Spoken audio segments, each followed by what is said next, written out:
অর্থাৎ এই জায়গায় দাম খুব কম।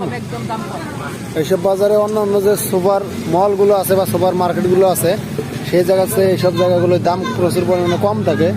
আর জিনিসপাতিগুলো খুব ভালো মানের পাওয়া যায়, কারণ এখানে সতেজ শুধু আর কি সবে মতো তুলে আনা বা আজকে তুলে আনা এইসব জিনিস। এই জায়গা দেখেন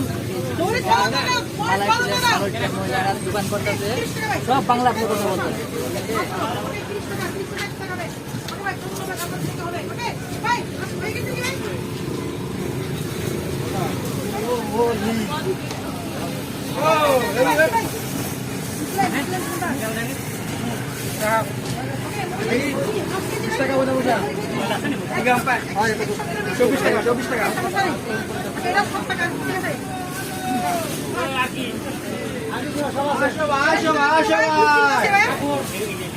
আসো